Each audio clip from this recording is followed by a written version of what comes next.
Well, thank you. And I'm the CISO of JetBlue. I've been there for about 3 years, which is probably it's a portion. It's a smaller portion of how long I've been a public company CISO, which is about 15 years. Before that was financial services, and then for myself, it was U.S. government work, and then military. So the first thing I want to say is that from the standpoint of CISO, for those that don't know it, it's supposed to be kind of the end point of a career of security professionals. And that's specifically on the cyber side. But where did it really come from? I think it's important to just backtrack for a second, because I actually was there for part of it, but even the time that I got in, I thought I was in late. So from the standpoint of where it all started, I think many have heard about Creeper and Reaper. From the standpoint of one being malicious software, one trying to do something about it, as far back as 1971. And then for those who haven't read Cliff Stoll's book, it's a fantastic look at somebody who wasn't in cybersecurity, but then discovered a 25-cent discrepancy, actually, in computing time. And that led him on a path all the way to Russia to try to track down exactly who it was that was doing it. And then from the standpoint of where we look at, actually encapsulating security standards, frameworks, and all of that, really the first one was the Rainbow series. And if you look at each of these books covered a different domain and area, they go back into the 1970s. And then slowly up through the 80s, they become, complete coverage of the actual domain of security. But again, we're not referring to anything at this point in cyber. There is reference to information security. For myself, I started out in ComSec, communication security. There was no cyber, there was no real information security per se. But then when the domain came together, it was focused on the loss of information from the government's perspective. Very little was done in the commercial sector at this point. And one of the first things that I was actually exposed to was looking at specifically just hardening computer systems. And so I was putting together a course, this is in the 90s, putting together a course on hardening specific government systems. And then that course would be taught for 2 weeks, and then I would go into the field and do what's considered today pen testing, red teaming. And then I'd bring the learnings from there back into the course. And I think one of the things that really started the way that I think today, and probably governed some of the things that I'll discuss later on, was the introduction of certain staff members, team members. One of them was Johnny Long. Johnny was like 16 or 17 years old when the FBI raided his house, and he had broken into Ballistic Missile Command, broken in. And back then it was considered basically a way to get a job. And so then they had CSC, Computer Science Corporation, hire him, and then he was part of the team. And so it gave me a sense to understand motivations and who he was and why he did these things. Obviously, just being somebody you can learn from also. So from that standpoint, we walk forward that we're just starting to talk about information security in the realm of, maybe virtual. That was probably used more than anything. And then 2000s came around. I went out to the commercial sector, and really the only place you could go at the time was financial services. And from the standpoint of financial services, they came at it from, and what you hear a lot even today, is security compliance. Okay, and so if you think about like the Rainbow series as a framework for building a program or addressing security risk, that was predominantly what was being used in the commercial sector. And financial services is still today biased wholly towards security compliance. So what is security compliance? Well, it's not security. So in a sense, though, one way to think about it is table stakes. What your program starts to need from the standpoint of actually creating each of these different areas that defend, the environment from a financial perspective or something else. But that's not really exactly where we're at today, but it is, for most companies, someplace that they should start. The other reason that we have compliance, is because there's little c compliance and there's big C. Little c is contractual obligations. Big C is regulatory, so governments, states, whatever it may be. And so from the standpoint of why we do these things first and why you hear about them first, it's because they're trying to protect the ecosystem, right? In our case, financial ecosystem. Give people a sense of trust in buying things online. Makes total sense. But then from that point, you have investment, right? And I like to call this, compliance. When you think about it, it's kind of paint by numbers. Cybersecurity is not science, it's art. And it takes a while to actually come up with unique art, right? And it also takes an understanding of criminality, which I'll get into. But from the standpoint of how most companies need to look at cyber, it's really what creates, or at least starts to create, a defensible position for the company, just in case there is loss. So what does cybersecurity pros think about?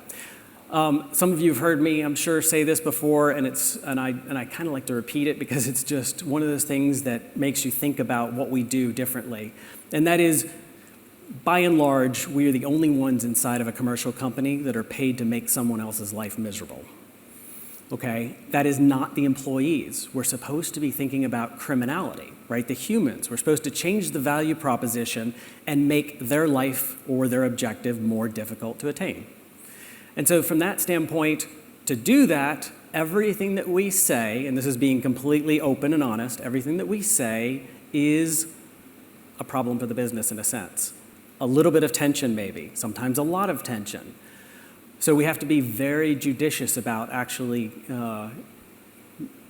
stating advice or facts, or it has to be this way or another way.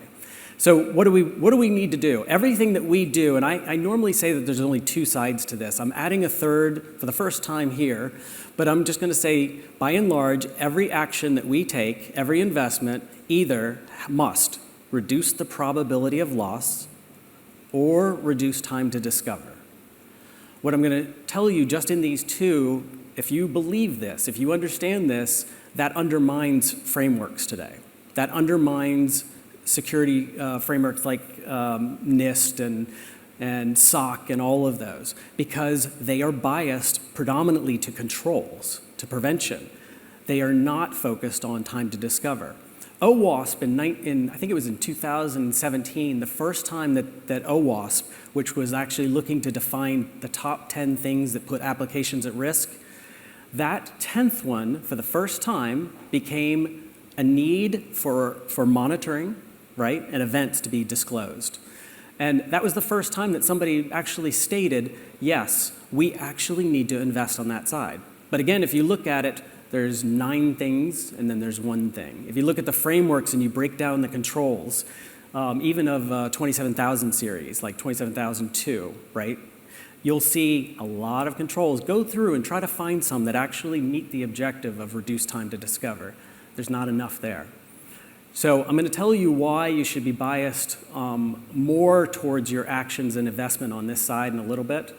But I do want to say that the third one is something that's kind of come to me recently. And if you were to say how much of this, of your program investment should be around this, I can't give you an exact number, but let's just say 5 to 10% of total spend, you should be thinking about this. What contributes to increased time to respond? Now, this has been something that we weren't able to do in the past that we are able to do today. When I say time to respond, it means, and this is probably the best way to think about it, a 0 day is disclosed, and then you have to come up with a response to it, either a detection or mitigation, and that's in the absence of a patch being available. Happens all the time. We used to not have to worry about that because for a 0 day to be weaponized, it usually took weeks, sometimes months.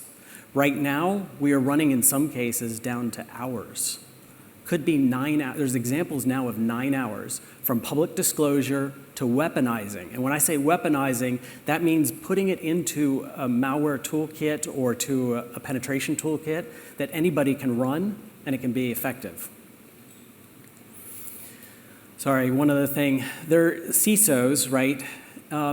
They do have one different responsibility, which is not for most general security professionals, and that has to do about creating a defensible position for directors and officers. That's what you're really there for, in addition to building out the program.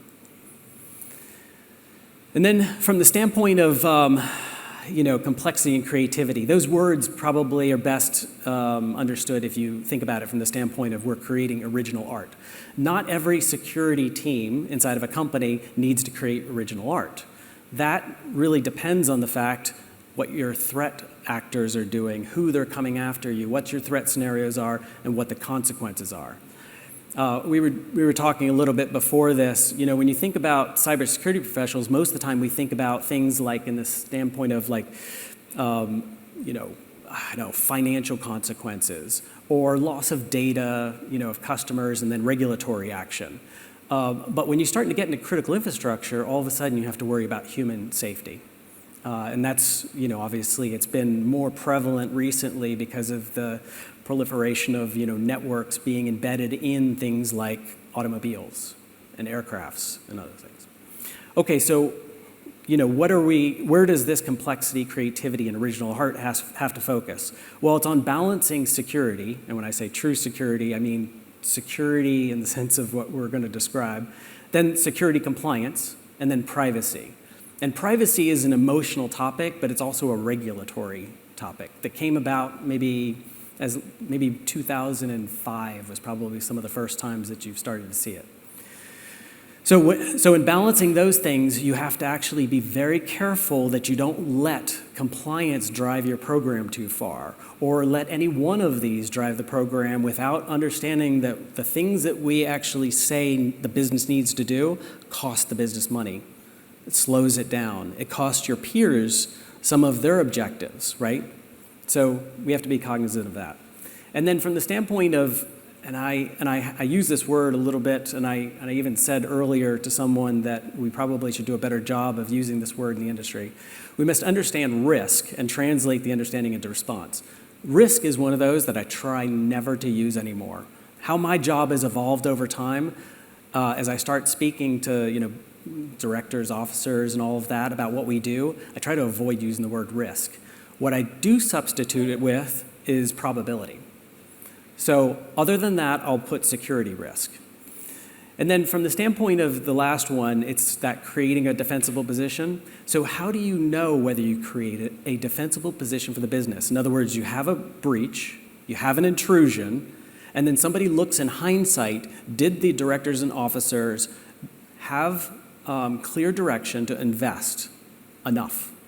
Did they actually focus and make propositions correctly with respect to whether the business should do something and slow down, right? These are things that will be looked at in hindsight. You have to take into account total IT spend, right? The complexity of IT. One way to do that is that somebody's going to look at how much was invested in security compared to IT. There should be something fairly proportional there. The modern thinking today is about 10%. So 10% of total IT spend should be dedicated to security. Now, why would it go up and down?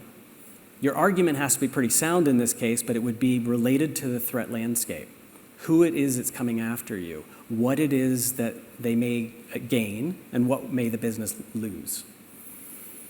And then from the standpoint of, I guess other keys, again, and I'm going to get into this in a bit, one of the things that you can't just think about is technology spend with respect to the, the capital costs and subscription costs. You have to think about the people. And I have to say that I listen to a lot of terms being used here. There's a session over here on AI, right? I tend not to use artificial intelligence. The reason is because artificial intelligence, certain versions of it, let's say above ANI, do not exist today, right? And so there's a lot of confusion. What I like to use is the other AI term, right, which is augmented intelligence. The whole reason that we, in cybersecurity, others should probably think this possibly the same way, but in cybersecurity, the real value in what we create with respect to defending against criminality is with humans. Right? So what do we need from technology? We need technology that augments intelligence. It augments our biases.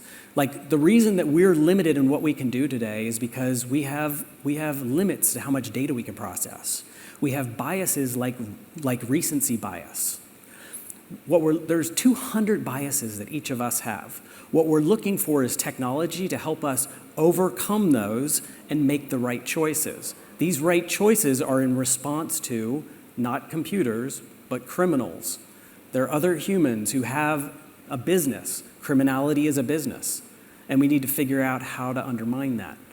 When I say how to undermine it, I mean seriously, if you were to think about what an MBA does, what they're supposed to do with this degree, you have to think about cybersecurity as being the antithesis of that. We have to figure out how to take businesses apart. It has to be the criminal business. So what we're looking for is specifically, does the technology we buy, even firewalls, if you strip away a firewall or an intrusion prevention system, a feature in it, humans could still do that. The problem is they wouldn't be able to do it fast enough. They wouldn't have enough time cycles to do it. So technology allows us to overcome these. And if we come at it from that point of view, then all of these product providers will understand that they're not solving generalized problems or coming up with terms that they're going to tell us we need to buy, right, or categories, but they're going to actually help us to overcome our own limitations. So I talked a little bit about the past. I mean, from the standpoint of where we were, remember that no one was a CISO, more than likely, before 2002, maybe, one. There was the concept of it, but most of us in the 1990s and even in the late 80s were all technologists, right? We were just ones that thought about things differently. We thought about probably how to break things over how to build them. In fact, that was a question that I used to use in interviewing. I said, when you were a little girl or a little boy, did you like to take things apart or put them together? And I tended to see that people who like to take things apart really got security easily. I don't use that today because anybody can be taught it, because I learned now that you can use emotional experiences that are primed in the amygdala, such as having your car broken into or your home broken into. People can relate to these things. Then all you have to do is explain to them how it really occurs from a cyber perspective. The other thing that I regret, before I go into this, the other thing that I really regret saying early on in my career was I just kind of parroted this, and that is humans are the weakest link. I think it's one of the worst things that we say today, and it's even taught today and on questionnaires. We're not. We're actually the strongest link. In fact, everybody in here and everybody that exists in this facility or out in the virtual world are actually experts in risk. If you weren't, then you would have died walking across the street, New York City or London or wherever. But we're used to processing the sounds of the cars coming at us or the bicycles or whatever else. Our brains haven't been tuned yet to what it's like in the cyber world from the standpoint of risk. Once we are, then we start to get it. We start to have a more reasonable response. So what's changing today? I think one of the biggest things for me, and I was so surprised coming into later financial services, aviation, is how much we're sharing information. So imagine all of us as defenders, whatever type of sports that you like that has a team sports, there's usually defense and offense. Imagine stripping away all the offensive practices and all you have is defense practice. Doesn't make any sense. The offensive teams then could actually take what they find successful in one game and easily move it into another. But in this sense, we model the offensive teams, we train our defensive teams, and then we respond to it during the games. It's the exact same thing. So we actually share their offensive actions today. And for those that track like MITRE ATT&CK framework, emulation plans of threat actor groups which are named. This is examples of this. These are fantastic. And it's also done outside of that in ISACs, information sharing organizations. And then for the first time, we started to do this in late 2000s, and that was to store all of the data that we knew that would be predictive of criminals taking malicious action.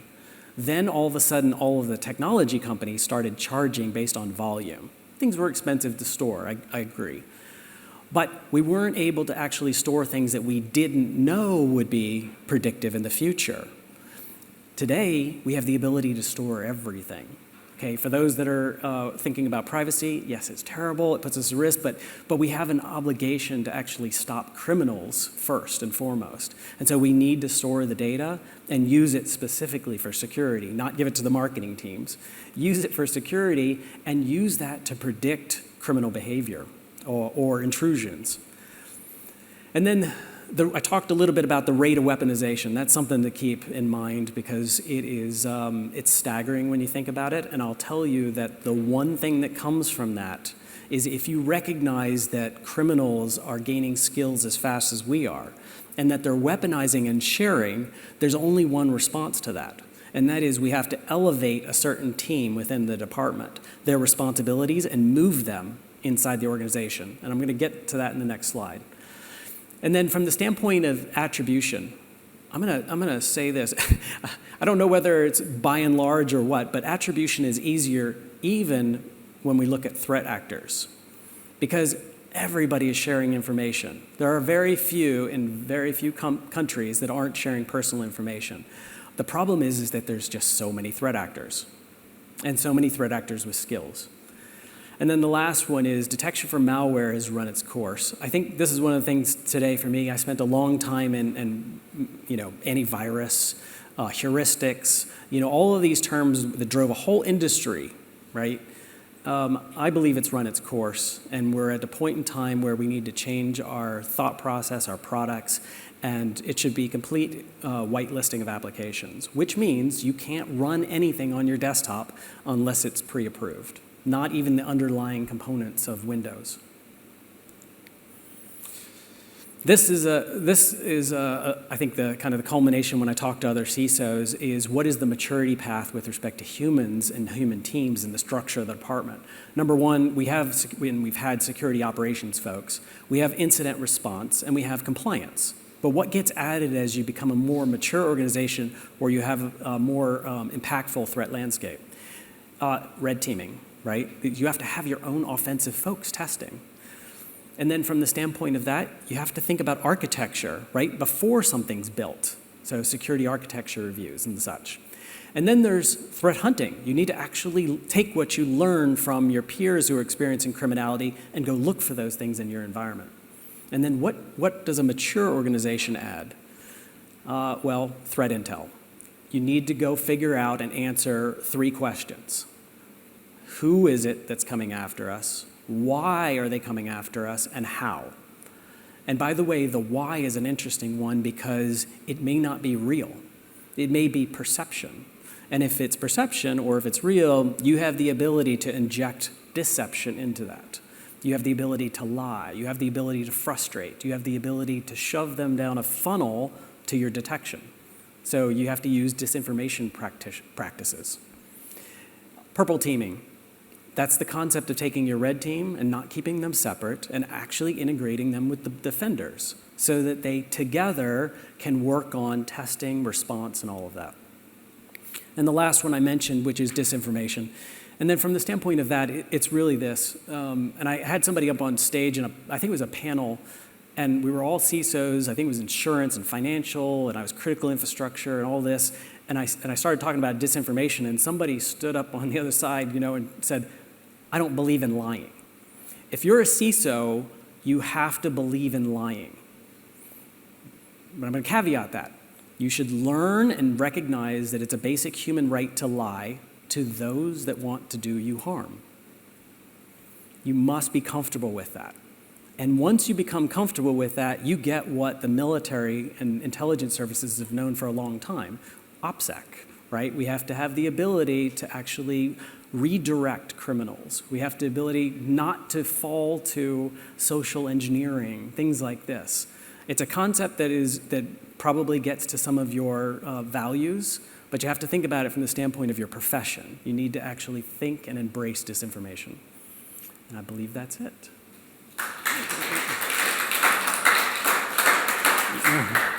Thank you very much. That was a fantastic talk. Yeah. Well done. Well done. Thank you. Yeah. Actually, does anybody have any questions for Tim just before we finish? No? Okay. I actually have one that came through shortly. During your presentation, there was a mention of the metaverse and connectivity. The question really was how much more of a threat, how much more of a difficult situation will we be in once we are within that augmented reality? I mean, it is someplace relative to the amount of information and connectivity we have, right? So it's really equated to kind of our own actions as humans, our behaviors. So if in that environment we start to share more information, that puts us more at risk. If we start to actually take our work persona, our personal persona, and our activist persona and combine those, that puts businesses at risk, it puts us at risk, and people then elevate themselves as a potential target that would have never been known to be a target. Okay, all right, that's a great answer. Thank you very much. Thank you, Tim Rohrbaugh.